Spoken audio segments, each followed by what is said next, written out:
আমাদের মহাসচিবের যে অ্যাক্টিভিটিস এটা অত্যন্ত হতাশাব্যঞ্জক। আমরা অতি সত্বর মহাসচিব পরিবর্তনের জন্য যাদেরকে বিভিন্ন কারণে বহিষ্কার করা হয়েছে, সেই ইম্পর্টেন্ট লোকগুলো যারা বেঈমান না,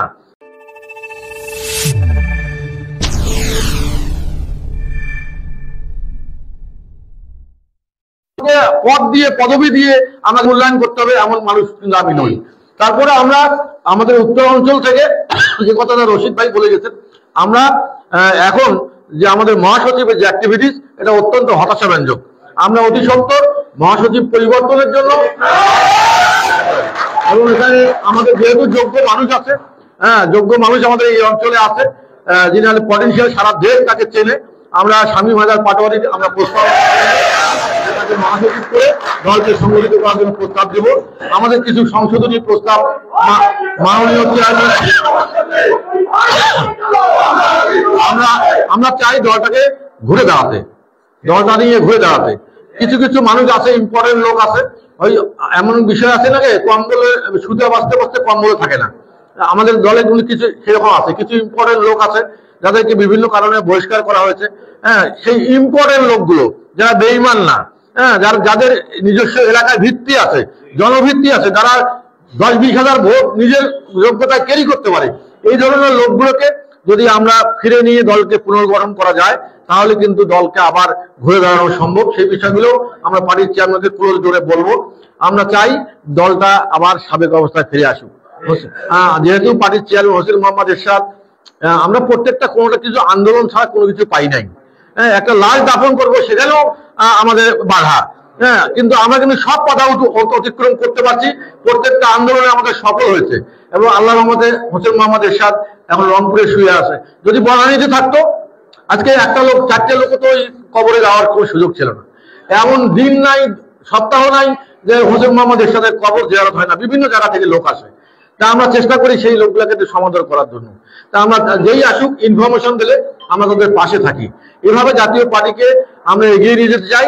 আমি তো একাই পারবো না, আমার উইং ছিলেন আপনারা, আমার পর্দার আড়ালের শক্তিটা হলেন আপনারা।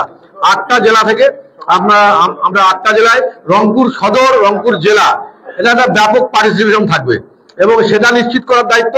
পাশাপাশি আপনারা প্রত্যেক জায়গায় আপনারা যতটুকু ক্ষমতা, আপনারা তো আজকে নতুন সংগঠক না, আপনারা অর্গানাইজ করে প্রত্যেক জেলা থেকে সর্বোচ্চ পার্টিসিপেশন নিশ্চিত করা, আর বাকিটা আমরা ইনশাল্লাহ দেখব। আমরা যেভাবে হোক, আমরা কোনো ধরনের আইন শৃঙ্খলা মানিয়ে সব কাজ হয় না। যেমন সেদিন মিটিং আমরা করছি এখানে পার্টি অফিসের সামনে, যা আমাকে পুলিশ কমিশনার মহোদয় ফোন করে বললেন যে আপনারা পারমিশন নিলেন না।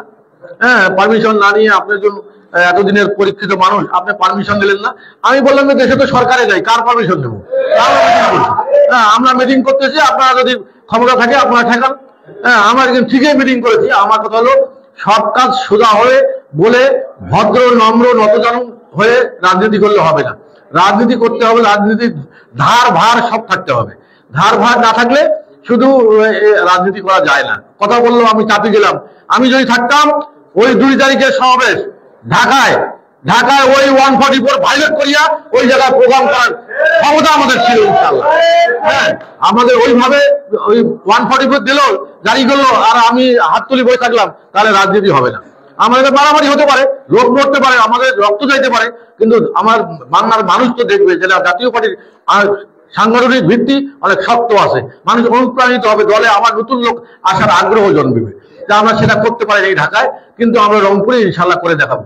তা আমি সকলকে আমার পক্ষ থেকে অনেক অনেক শুভেচ্ছা জানাচ্ছি। আপনারা যারা আমাদের বিভিন্ন জেলা থেকে আসছেন তাদেরকে একটু আমি আপ্যায়নের ব্যবস্থা করছি।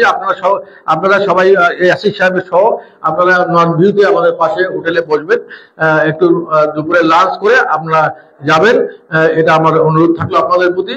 এবং